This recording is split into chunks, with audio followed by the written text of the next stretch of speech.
से आज पुनः सम्मानित कर रहे हैं।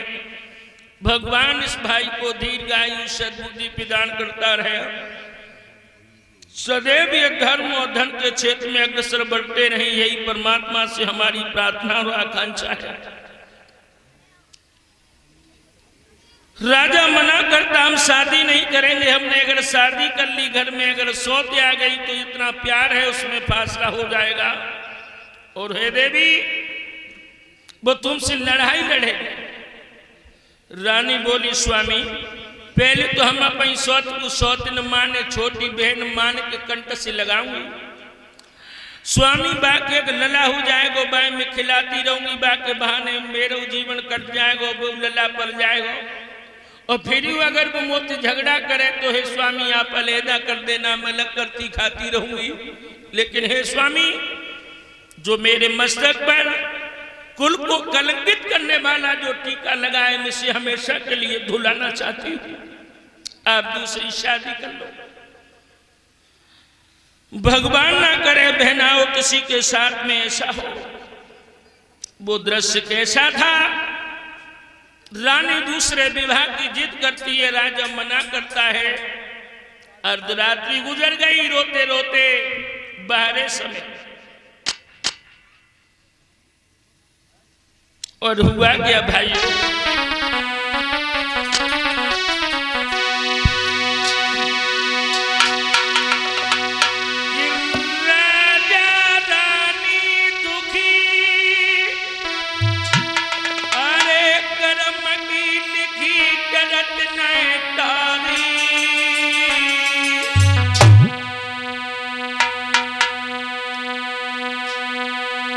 और रोने धोने में रात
मना करता रहा, रानी से हम शादी नहीं करेंगे। और सुबह महाराज जब राजमहल से राय दरबार में आते हैं, वो राजा राजगद्दी पे मूर्छित होकर के गिर पड़ा। आगे बढ़ के मंत्री धैर्य देते हुए बोला, श्रीमान ये तुम्हारी दशा क्या है? तो राजा उत्तान पात कहने लगे, मंत्री हमें अकेला रहने दो, सच पूछा जाए तो हमारे जैसे का तुम देखना भी पाप है।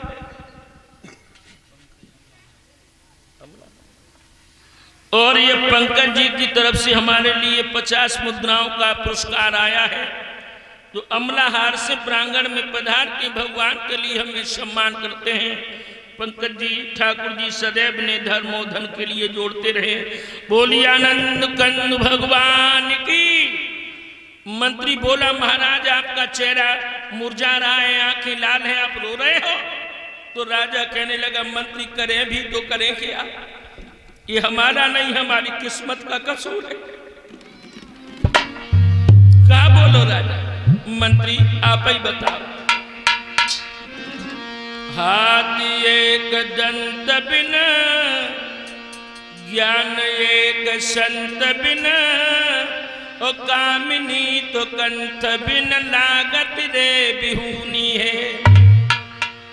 बाग एक कूप बिन, मंद्र एक दीप बिन, और प्रजा एक भूप बिन, लागे छार छूनी है। सूरमा तो शस्त्र बिन, ओ काया एक वस्त्र बिन, ओ माया एक पुत्र बिन, लाग रे बिहूनी है। कंठ बिन राग, ज्ञान बिन बैराग, और राम नाम के बिना तो जी देह सारी सूनी है। भैया आप ही बताओ, सारी रात हो गई, रानी एक ही रट लगाए हैं कि दूसरा विवाह कर लो, दूसरा विवाह कर लो, दूसरा विवाह कर लो। मंत्री आप ही बताओ, इस अवस्था में हमें दूसरा विवाह करना क्या शोभा देता है? मंत्री कहने लगा, महाराज वैसे शास्त्र में लिखा है राजा को एक नहीं 10-10 शादियां तक करने का अधिकार है, और तुम्हारे घर में तो अकेली ही, आप दूसरी शादी भी कर सकते हो। राजा कहने लगा, मंत्री तुम वही कह रहे हो जो घर में रानी कह रही थी। शायद तुम भूल रहे हो जिस मर्द ने अपने घर में 2 विवाह कर लिए। जसवीर भाई साहब, जा घर में एक मर्द के लिए ब्रिजेश भाई साहब 2 औरतें रहती हैं, वह घर से जो नानी और रहती है, इसलिए हम दूसरी शादी नहीं करेंगे।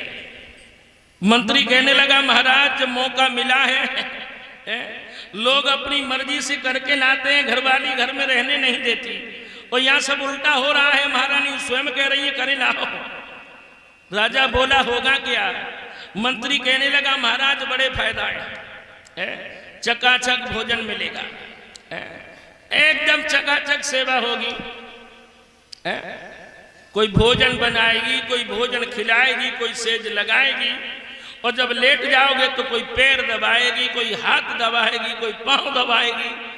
और महाराज इतनी कहते हैं, अगर कभी गुस्सा आ गई तो गर्दन दूना है। जो ही कहा कि ऐसा भी हो सकता है, सोई राजा कहने लगा, नहीं नहीं हम दूसरी शादी नहीं करेंगे, इसलिए इन तो कह रहे हैं कि नहीं करेंगे। मंत्री बोला, महाराज हमने ऐसा कौन सा बम को बोला, छोड़ दो, सुनाई करो। मंत्री कहने लगा, बात सबरी कह गए और हिमायती हमारे बन रहे हो। राजा कहने लगा, नहीं करेंगे। मंत्री बोला, क्यों? तो राजा कहने लगा, सुनो कि मंत्री प्यारी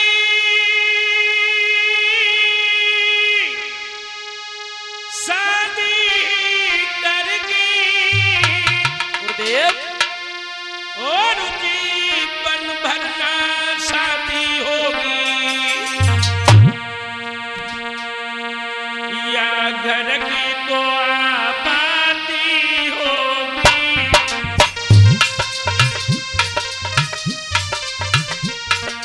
समझो, या घर की तो आबादी होगी।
और ये जागेश्वर शास्त्री जी प्रांगण में पधारे हैं। भगवान के लिए हमें हाथ से सम्मान दे रहे हैं। भगवान इस भाई को दीर्घायु सद्बुद्धि प्रदान करता रहे, हमेशा ये धर्म और धन के क्षेत्र में बढ़ता रहे। यही भगवान से के लिए हमारे प्रार्थना और आकांक्षा आशीर्वाद है। बोलिए आनंद कंद भगवान की। भाइयों, जब घर में संतान हो तो वंश वृद्धि के लिए शास्त्र के अनुसार दूसरी शादी करना धर्म है। आप दूसरी शादी कर लो। भाइयों, राजा ने बात मान ली। मंत्री ने देश विदेश के लिए पत्रों का वितरण कर लिया। एक पत्र जो है कौतिक नरेश वीरभान के पास में पहुंचा। इनकी बेटी का नाम है सुरुचि। वीरभान ने अपनी बेटी सुरुचि का टीका उत्तानपाद के लिए अयोध्या में भेज दिया। महारानी सुनीति बहनाव अपने साजन को पुनः दूल्हा बनाने लगी। राजा दूल्हा बन के गए। सुरुचि के आंगन में विधि और विधान वैदिक धर्म से उत्तानपाद और सुरुचि की शादी होती है। वो महाराज अपनी नव दुल्हन को दुल्हन बना के अयोध्या में आते हैं। इस प्रकार महाराज जैसे ये परशुरामपुर के नीचे ये दिखाई देता है, इससे भी भयानक और हजारों मीलों कोसों दूरियों में फैला हुआ जंगल है। महाराज शिकार निहार रहे हैं, शिकार नहीं मिलता। मगर हुआ क्या?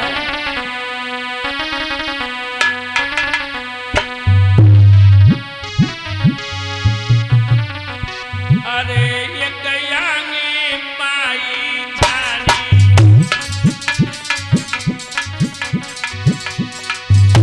अरे ये गयांगे पाई झाड़ी, तमे ही सटके मारी।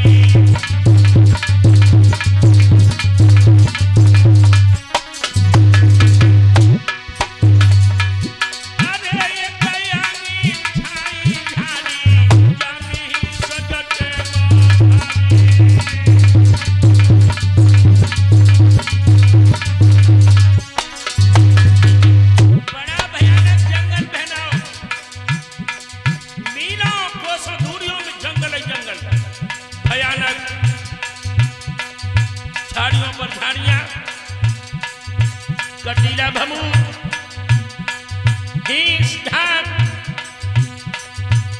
बड़ी भयानक झाड़ियां। और भैया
पास ठहर गए होंगे।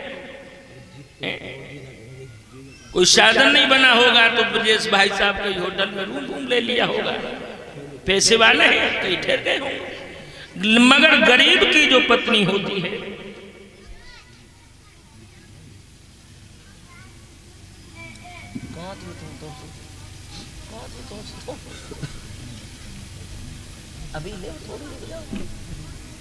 भाई गरीब की पत्नी इंतजार करती है, कुछ मरा गए हाय दैया वे नहीं आए, रास्ता में कौन बांध के बम्मा में तो नहीं डालते। उसने इंतजार किया बहना, कुछ देर के बाद में भोजन किया और सो गई। और जब राजा लौट के आओ तो हमारी समझ में ज्यादा नहीं, लगभग 10-11 के मध्य का समय होगा। उस समय पर रानी सो चुकी थी और राजा आकर के दरवाजा खटखटा रहे थे। अरे फाटक खोलो, क्या सो गई? अरे किमान खोलो। अब मैं कुंडी तो जबे खोले जब कुछ सुने, जब नहीं सुना दशा क्या थी।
बड़ी ब्रजेश भाई साहब लंबी श्वासें ले रही थी और जाकर और सो रही थी जैसे हमारे कर्मवीर सोते हैं। विजेंद्र दादा लंबे लंबे हेलीकॉप्टर उड़ाए। राजा समझ गया ये सो गई, आज बड़ी से जावे को बड़ा अच्छा अवसर है।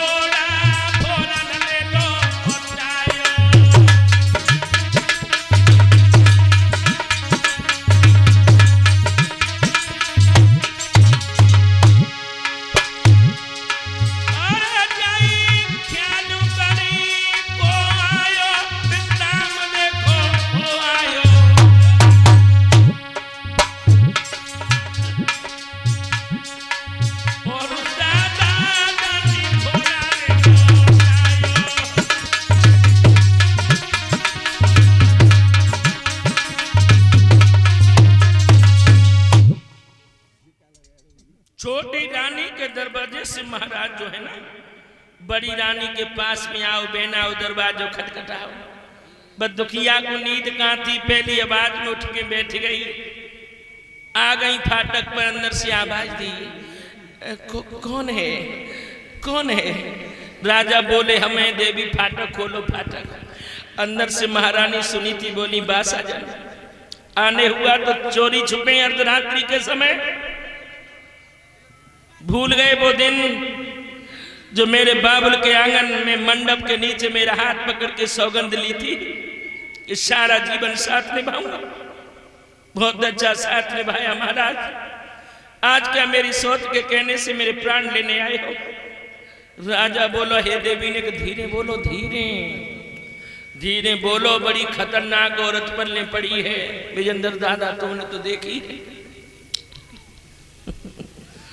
बड़ी खतरनाक औरत बनने पड़ी। अगर मैं कानों कान भनक लग गई तो अपो खून हमारे करती है, चांद पे छप्पर धरे नचे। लेकिन धीरे बोलो, धीरे। और जल्दी से कुंडी सोई बहना समझ गई मेरे पिया छुप के आए हैं। वह देवी ने फाटक खोला, स्वामी के चरणों की रज अपने मस्तक से लगाई, अटापर ऊपर ले गई बहनाओ, उस बिस्तर और खटोला पे जाकर के बिठाना जो टूटा हुआ है। ब्रजेश भैया 6 महीना से कपड़ा नहीं धुले, उनमें बदबू आ रही है। राजा ने बहनाओ जंगल का सारा वृत्तांत बता दिया। तो रानी कहने लगी महाराज तुम्हें भूख भी लगी होगी। राजा कहने लगा हाँ देवी। रानी बोली महाराज हमारे पास में सटरस व्यंजन तो नहीं है कि जौ की रोटी बची है, मैं आपकी सेवा में लाती हूँ। श्री सुखदेव जी बोले हे राजन परीक्षित, वह देवी के पास में एक जौ की रोटी बची थी, माता उसने थाल में परोसा और उसके ऊपर नमक रखने लगी। नमक भी रख दी जाती, आंखों से आंसू भी बहाती है। बुद्ध देवी रोने लगी मेरा कितना दुर्भाग्य है, मेरे सोहर का मेरे पास आगमन हुआ। जिस स्वामी को मैं सटरस व्यंजन खवाती थी, आज उस स्वामी को मैं नमक से जौ की रोटी देने जा रही हूँ। मैं जानती हूँ मेरे स्वामी को इसमें स्वाद नहीं है, मेरा बड़ा दुर्भाग्य। बहना उस सामने परोस दिया। राजा ने जौ की रोटी का निवाला अपने हाथ से मुंह में दिया। भक्तों, अच्छा भोजन करने वाले को जौ की रोटी में स्वाद कहां था। रानी तो रो रही है इसलिए ब्रजेश भैया कि मेरा दुर्भाग्य है, मैं अपने साजन को अच्छा भोजन नहीं दे सकती। लेकिन राजा अपनी प्रिया के चेहरा को देख करके रोने लगा। जो चेहरा चंद्रमा की भांति दमकता था, उस पे आज झुर्रियां पड़ गई। और जैसे ही राजा की आंखों से आंसू बहे, सोई भक्तों महारानी ने अपना दुख भूल गई और महाराज का हाथ पकड़ के बोली स्वामी रो नहीं, मैं सब जानती हूं, इसमें तुम्हारा कसूर नहीं, कसूर तो मेरी किस्मत और कोख का है, जो मैंने किसी पुत्र को जन्म नहीं दिया। और वो देवी बोली रो नहीं महाराज कि पहले करीब थी अब दूरियां भी, ए दूरियां भी समझ चेतन के नसीब में मजबूरियां भी, मेरे राजा के नसीब में मजबूरियां भी।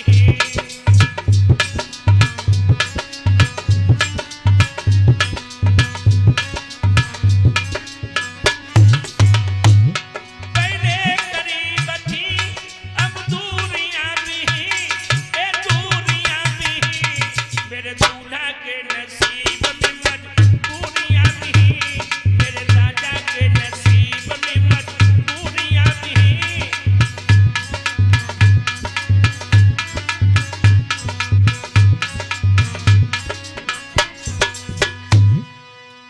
महाराज रो नहीं, तुम सारे दिन के हारे थके हो ना, हम तुम्हारी चढ़ सेवा किए देते हैं। भाइयों वो राजा रानी एक दूसरे में इतने घुल मिल गए, यही नहीं पता चला कि 4 बज गए। दादा बहनाओं, आज बार ऋषि का दिया हुआ जो वरदान है बस सफल होता है।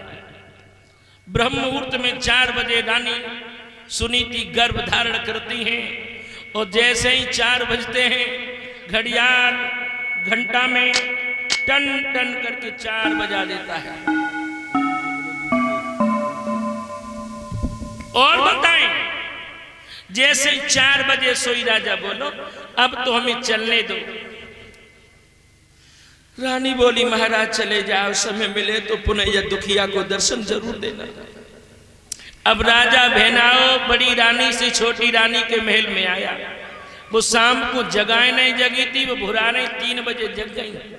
फाटक खोल दो, आंगन में परेड कर रही, हाय दैया अबे नहीं आई, अबे नहीं आई, जाने कहाँ गए, अब कहाँ जाऊं, अब क्या करूं। और तब तक राजा सामने आ गया। और जैसे ही राजा ने जसवीर भैया मैंने खड़ो देखो, हाँ पैरों तले जमीन खिस गई। भक्तो विजेंद्र दादा वही हाल हो गया जो उस दिन हम और आप विश्राम भैया को देख रहे थे।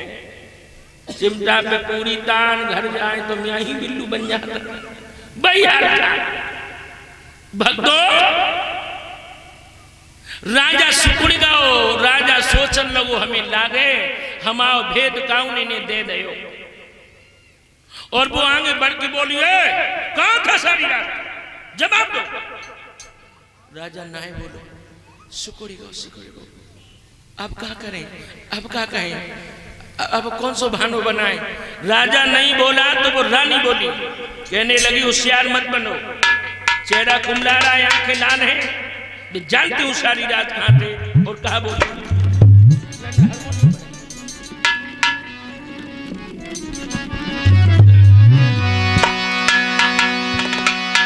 रात सोत घर रहे, जान में ले रही धमकाई, और बात लगी कर ले याद सब समझ खाई।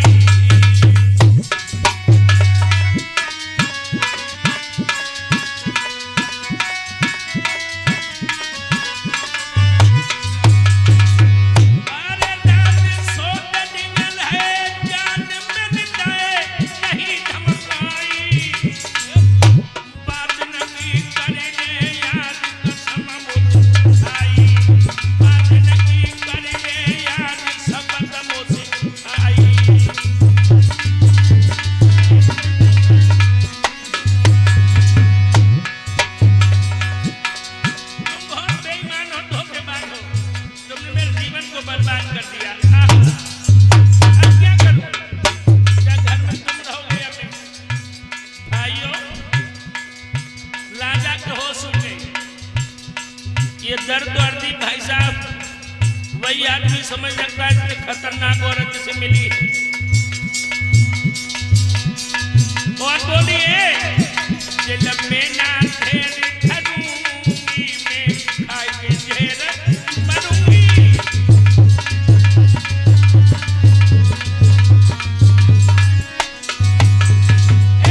मैं आत्मघात करूंगी, पानी में डूबी मरूंगी मैं।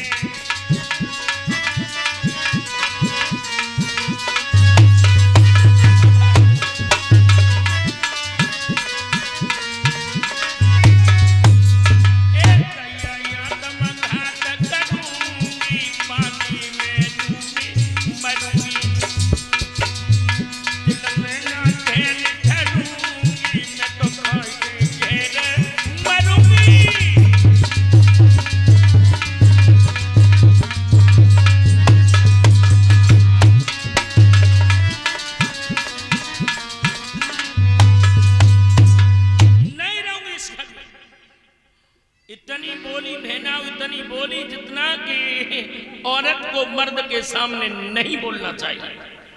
कछु देर तो लला राजा